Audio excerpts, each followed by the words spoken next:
Hola, muy buen día a todos. Mi nombre es Eduardo Rendón Vargas y en esta ocasión hablaré acerca de algunas teorías del color. Para empezar, hablaré un poco de la vida de Albert Munsell y sus aportaciones. Albert Munsell nació en Boston, Massachusetts, el 6 de enero de 1858. Fue graduado de la Escuela Normal de Arte de Massachusetts en 1881, recibiendo una beca para estudiar fuera del país. Albert propuso nuevas ideas del color, llegando a Estados Unidos y plasmó en lienzos su originalidad pictórica como maestro de la Escuela de Arte, y así sintió la necesidad de crear un método para la enseñanza del color. Junto con Owen Roth, estudiaron la física de los colores en discos de color. Fue así como Munsell se inspiró en las propiedades psicofísicas del color. Ya patentado su invento, la investigación de Munsell llegó a la conclusión de que una esfera era inadecuada y nombró su modelo árbol de color, en el cual mostraba las diferencias entre el tono, el croma y el valor. Dictó en distintas conferencias en distintos países y en 1914 en uno de sus viajes decayó. En 1917 fue operado de apendicitis y el 28 de junio de 1918 falleció. Y bien, ya sé que están ansiosos por escuchar algunas de sus obras principales. Primero, tenemos la notación del color, el cual es una forma de identificar las relaciones entre los colores. Después, tenemos Atlas de color Munsell, publicada en 1915, en la cual nos muestra los 15 gráficos representados en diferentes escalas, las cuales son captadas para identificar y comunicar la percepción humana del color. En el sistema Munsell, los tonos se organizaron de manera circular, con 5 tonos principales equidistantes entre sí, los cuales son el rojo, amarillo, verde, azul y púrpura, mientras que los tonos intermedios se encuentran situados entre los tintes principales. En cuanto al valor, este hace referencia a la luminosidad del color y el croma, o saturación, los cuales se refieren al grado de pureza que tiene un color perteneciente a un mismo tono o valor. En el sistema de color Munsell también se representa uno de los fundamentos en el área de iluminación, y de igual manera este es un recurso auxiliar en muchas otras disciplinas. Vaya, qué cosas grandes hizo Albert Munsell. Pero bueno, todavía nos faltan muchas teorías por explicar. Vayámonos con Ewald Hering. Ewald Hering nació el 5 de agosto de 1834 en Neugersdorf, Alemania, y murió el 26 de enero de 1918 en Leipzig, Imperio Alemán. Fue un fisiólogo alemán recordado por sus investigaciones sobre la visión del color y la percepción espacial. Estudió en la Universidad de Leipzig y llegó a ser profesor en La Praga. Ahora, pasemos a hablar acerca de las aportaciones que hizo este gran filósofo. Pues su trabajo siempre estuvo enfocado a la fisiología de la percepción del color. Ewald afirmaba que las sensaciones visuales estaban debidas a 3 receptores de colores, y esto lo fundamentaba en las siguientes connotaciones psicofísicas. Los postefectos cromáticos negativos, los cuales son una sensación de color azul, rojo o blanco, y en el caso de un postefecto cromático es la sensación de un color amarillo, verde o negro. En el círculo cromático, si se mezclan sustractivamente los dos colores oponentes, no resultan reconocibles y ninguno de estos colores mezclados. Ahora, hablemos sobre su teoría de los procesos oponentes. Esta se propuso por Ewald Hering en 1878, en donde se sostenía que la naturaleza de la visión del color se debía al emparejamiento de sensaciones de color, es decir, cada receptor produciría 2 tipos de respuestas antagónicas entre sí. Esto significa que cuando un miembro del par resulta estimulado más que su oponente, entonces se verá el matiz correspondiente al superior. Bueno, aquí tenemos un claro ejemplo de cómo propuso su teoría, hasta que la apoyaron experimentalmente Hurwitz y Jameson, dando como resultado el siguiente modelo. Bien, pasamos a una de las cosas que más llamaron la atención, y esta fue la ilusión de Hering. Esta es una imagen creada por Ewald Hering en 1861, la cual al mirar líneas horizontales parece que están curvadas, pero en realidad son perfectamente rectas. ¿Cómo les quedó el ojo? Esto se debe a que la distorsión aparentemente se produce por el diseño radial del fondo, que estimula la perspectiva y crea una falsa profundidad. Pero todavía no acabamos. Vámonos con Friedrich Wilhelm Ostwald. ¿Alguna vez escucharon hablar de él? No se preocupen y pongan atención. Friedrich Wilhelm Ostwald nació en Riga, Letonia, en 1853. Fue un químico y filósofo alemán. Estudió en Dorpat y ejerció la docencia desde 1877. A partir de 1881 fue un profesor en el Politécnico de Riga. Durante algún tiempo fue profesor de la Universidad de Harvard y posteriormente abandonó la docencia para dedicarse por completo al estudio y a la investigación. Friedrich Wilhelm postuló una nueva teoría sobre los colores y fundó en 1920 un laboratorio especializado en esa materia. Después de una vida muy activa, Ostwald falleció en su casa de campo cerca de Leipzig el 4 de abril de 1932. Pero eso no es todo. Friedrich publicó una obra acerca de la filosofía natural en 1902. En 1923 postuló una teoría acerca de la ciencia del color en donde separaba los colores fríos y cálidos en la rueda cromática. Los colores cálidos estarían a la izquierda, irían desde el amarillo al azul intenso pasando por el magenta y todas las mezclas intermediarias posibles, y los colores fríos estarían a la derecha, irían desde el amarillo hasta el azul intenso, pasando por el azul claro y todas las mezclas posibles. También desarrolló un sólido de color constituido por dos conos asentados sobre una misma base circular, dividida en 8 sectores para los colores puros y cada sector dividido en 3 partes con las siguientes características. Los isotonos, los cuales son las mezclas de un tono con distintas cantidades de blanco sin modificar la cantidad de negro. También las isotintas, las cuales resultan si se mezcla un tono con distintas cantidades de negro y siendo la cantidad de blanco la que permanece constante. Y por último tenemos los isocromos, o bien la serie de sombras de los conjuntos de cuadritos que tienen la misma saturación. Los triángulos monocromáticos son dos triángulos de colores complementarios y cada uno está dividido en 28 colores de un mismo tono. Aquí tenemos una clara imagen para darnos una idea acerca de su teoría. La ventaja del sistema de Ostwald es que sistematiza las mezclas de los colores con blanco, negro y ambos a la vez, lo cual nos da las escalas de grises. Y bien, por su gran desempeño era de esperarse su premio Nobel de Química, el cual recibió por su catálisis e investigaciones sobre los equilibrios químicos y las velocidades de su reacción. Bien, pasamos con la teoría de Henri-Émile Benoit-Matisse. Nació el 31 de diciembre de 1869 en Le Cateau-Cambrésis, Norte Francia. Se dedicaba al impresionismo y postimpresionismo, también hacía pinturas de impresión y dibujo.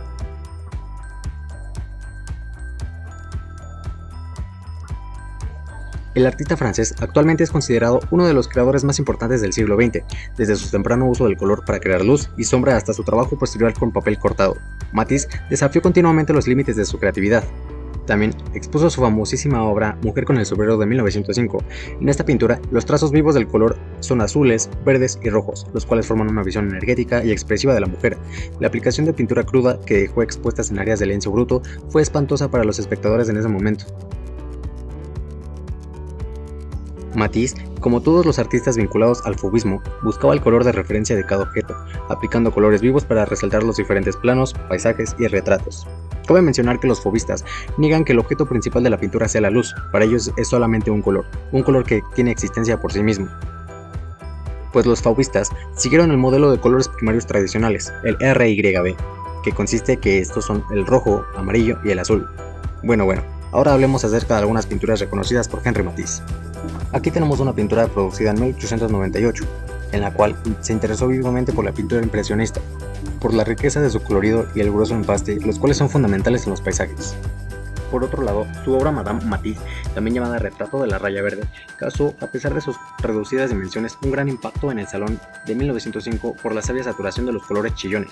Matisse utilizó aquí el color en todas sus posibilidades expresivas. También tenemos la primera versión de la danza de 1909, la cual mencionó que podía ser interpretada como una demostración anticubista, del cómo las figuras pueden unirse a través del arabesco y de los colores puros y llamativos de tonos oscuros, los cuales cubren las zonas nítidamente dibujadas. Bien, llegó la hora de darnos un pequeño descanso. Continuemos. Pues claro que Newton no se podía quedar atrás. ¿Quieren saber lo que hizo? Hablemos primero acerca de su vida. Sir Isaac Newton nació el 4 de enero de 1643 en Woolsthorpe, a unos 13 kilómetros al sur de Grantham, en el Lincolnshire, y murió el 31 de marzo de 1727 en Londres, Inglaterra. Este personaje fue un físico, teólogo, inventor, alquimista y matemático inglés. Es un autor de los Philosophiae Naturalis Principia Mathematica, donde describe la ley de la gravitación universal y así estableció las bases de la mecánica clásica mediante las leyes que llevan su nombre. En 1672 publicó una obra sobre la luz con una exposición de su filosofía de las ciencias, libro que fue severamente criticado por la mayor parte de sus contemporáneos, entre ellos Robert Hooke y Huygens, quienes sostenían ideas diferentes sobre la naturaleza de la luz. Según Sir Isaac Newton, el color es una sensación que se produce en respuesta a una estimulación nerviosa del ojo.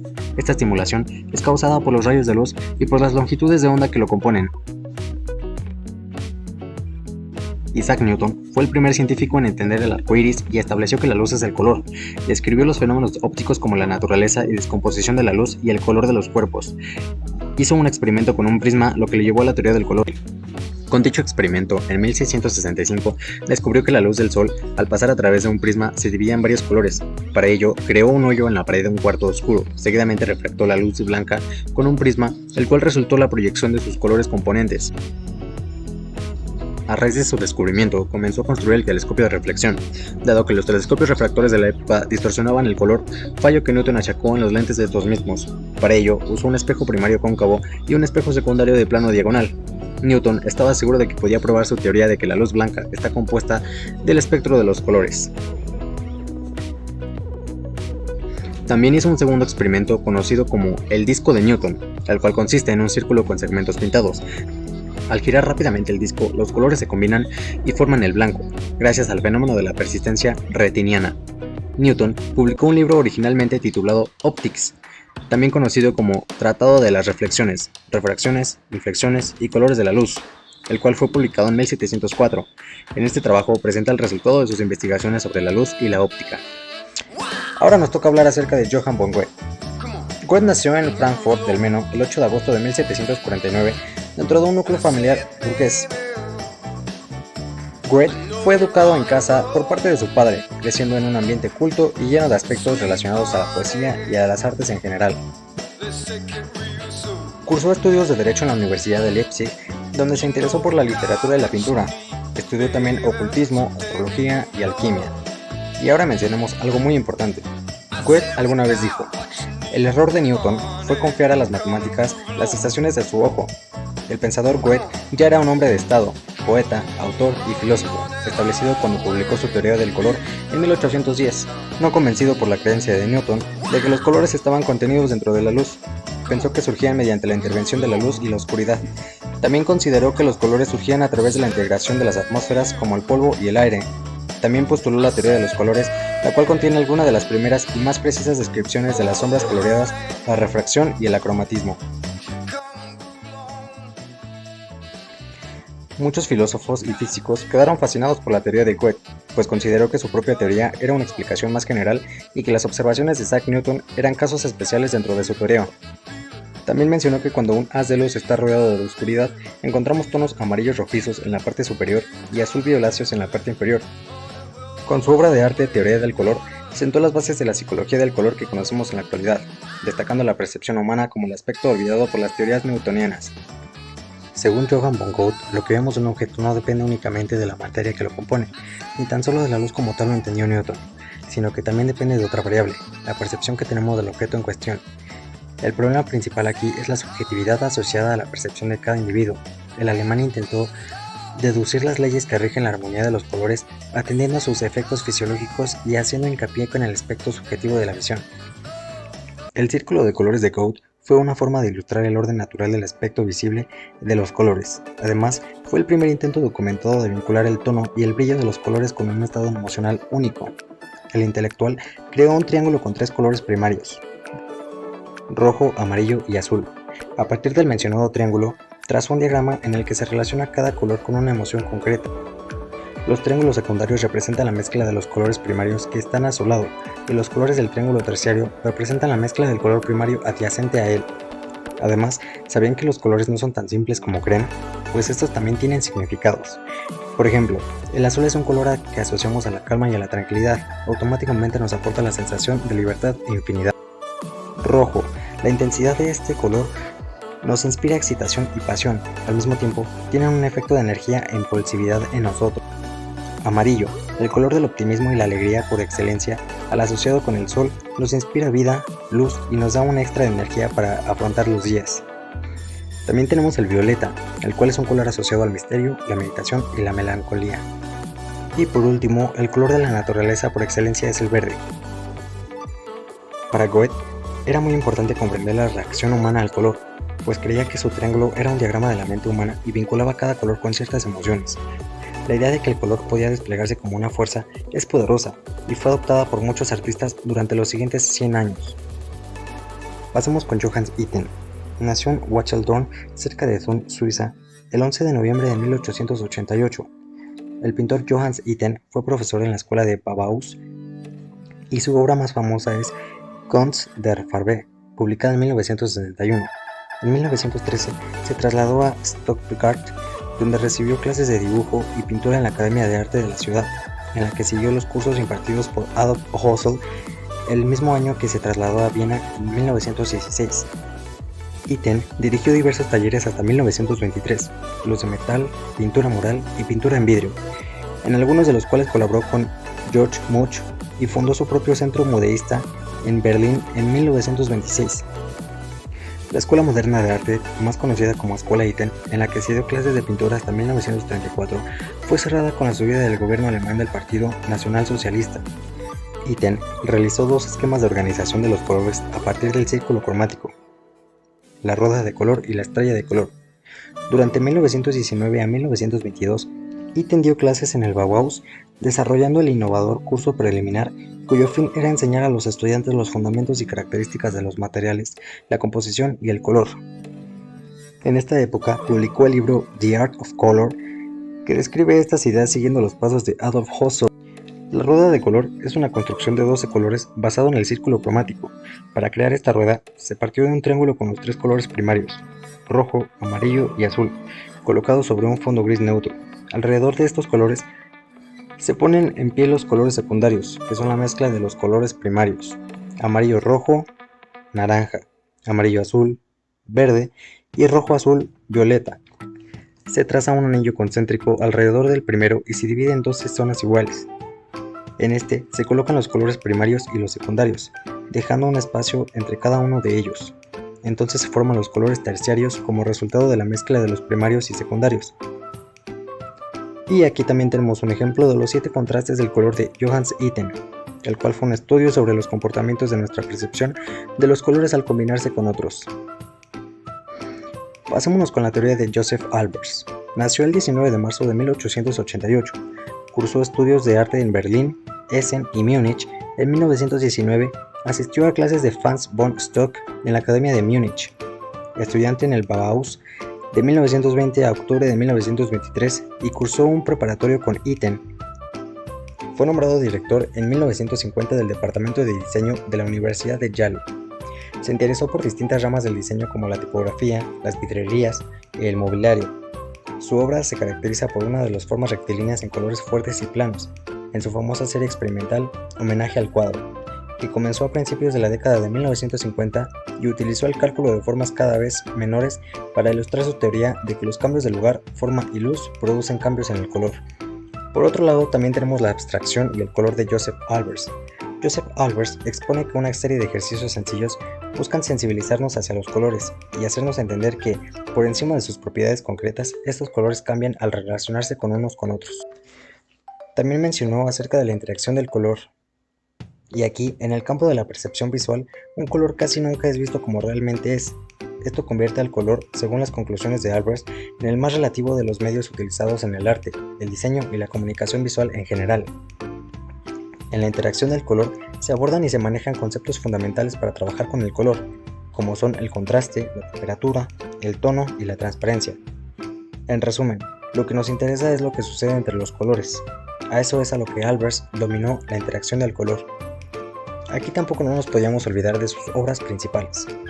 Sus series más famosas son parte de Homenaje al cuadro, cuyas imágenes son siempre las mismas, 3 o 4 cuadrados, trabajados en colores diferentes y organizados de una forma concéntrica. A través de estas relaciones, demostró que un mismo color en función del entorno puede causar un efecto radicalmente distinto en el espectador.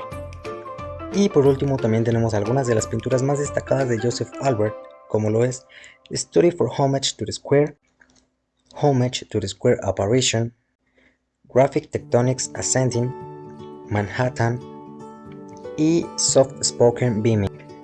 Ya estamos por terminar, así que no se despeguen, pues es momento de hablar de Michel Eugène Chevreul. Nació en Angers el 31 de agosto de 1786, París, y falleció a la edad de 102 años el 9 de abril de 1889 en París. Eugène fue un químico francés. Su obra influyó en varias áreas de la ciencia, la medicina y el arte. Sus teorías del color proporcionaron la base científica de la pintura impresionista y neoimpresionista. En 1824 fue nombrado director de tinteros en la Fábrica Real de Tapices de los Gobelinos.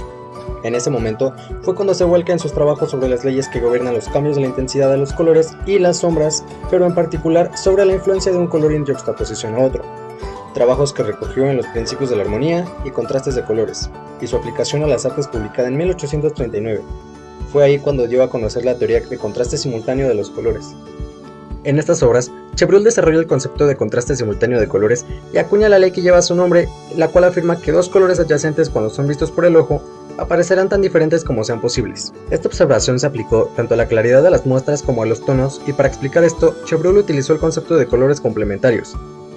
En 1868 diseñó el círculo de color de 72 segmentos, con el fin de poder definir los colores por medio de las relaciones entre los números. Este círculo define las tonalidades del color mediante 10 pasos en base a los cambios que un color experimenta a la dirección del blanco al negro, y cada radio se divide en 20 secciones en la forma de una escala para especificar los diversos niveles del color. Ahora, ha llegado el momento de hablar de Moses Harris y su teoría.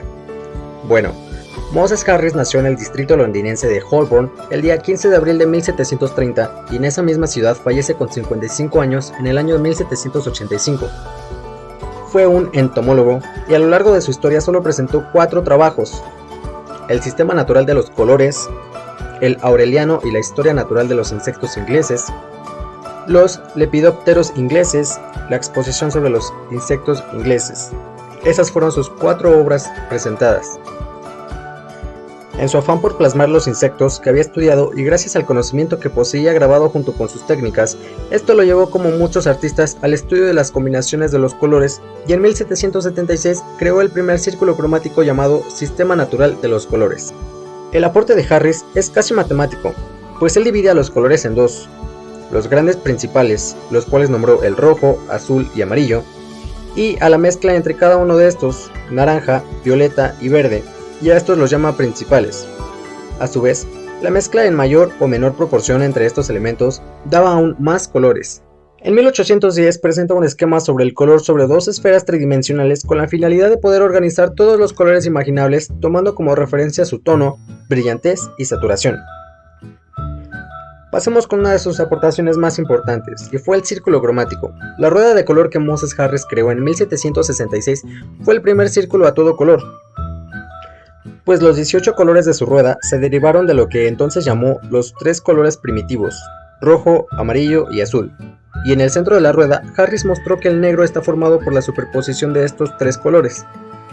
Algunas otras investigaciones que mostró a lo largo de su carrera fue su libro Natural System of Colors, escrito en 1769 y 1776, en donde examina el trabajo de Newton y aprueba la multitud de colores que pueden crearse a partir de los 3 primarios. También escribió diversos libros de etimología, para los que también realizaba dibujos y grabados a mano, y en 1766 publicó The Aurelian or Natural History English Insects. En 1780 realizó las primeras descripciones científicas de varios odonatos. Al revisar su obra de arte, los odonatólogos Albert Orr y Matt Hamalayan comentan que su dibujo era un gran marrón, o sea, era magnífico, mientras que los colores perfectamente naturales de los ojos indican que Harris había examinado la vida de estos individuos.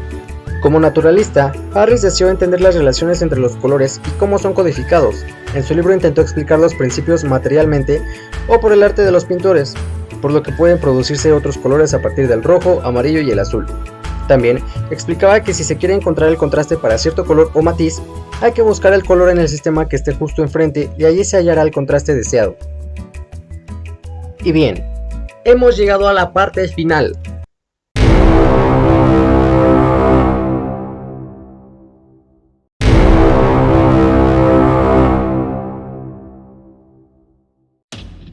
Sí, ya saben quién falta por mencionar: Thomas Young.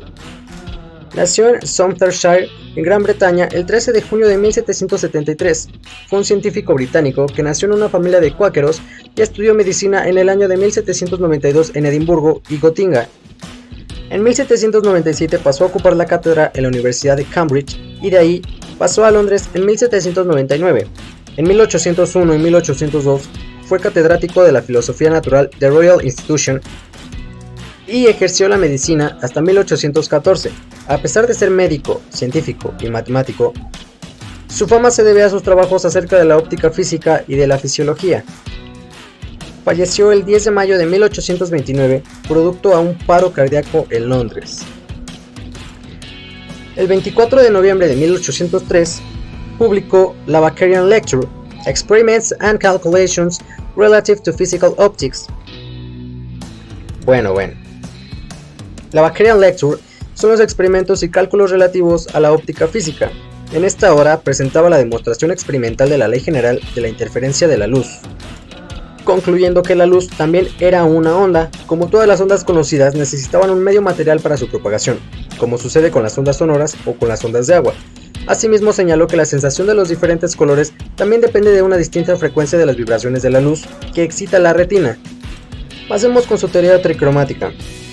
Esta se basaba en los experimentos de identificación y correspondencia de los colores realizados por Maxwell. Estas apariencias demostraban que la mayoría de los colores se podían igualar superponiendo tres diferentes fuentes de luz separadas conocidas como los colores primarios, en un proceso conocido como mezcla aditiva. Young determinó que por investigación, que la luz se propaga en forma de ondas y que los 6 colores del espectro pueden quedar reducidos a 3 colores básicos, rojo, verde y azul. Y bien, las raíces de la teoría tricromática se unen firmemente en la base receptiva de la visión del color. Es importante darse cuenta, por ejemplo, de que no solo se trata de que los estímulos amarillos producidos por la mezcla adecuada de luces roja y verde se igualen a una luz monocromática amarilla, sino de que ambas situaciones son completamente indistinguibles. Y bueno, como conclusión, llegamos a que la teoría tricromática afirma que la retina está equipada con 3 tipos de receptores sensibles a 3 gamas de longitudes de onda. Y bueno, llegó el momento que todos esperaban, pues eso ha sido todo. Espero que les haya gustado el video y que hayan llegado algo acerca de estas grandiosas teorías.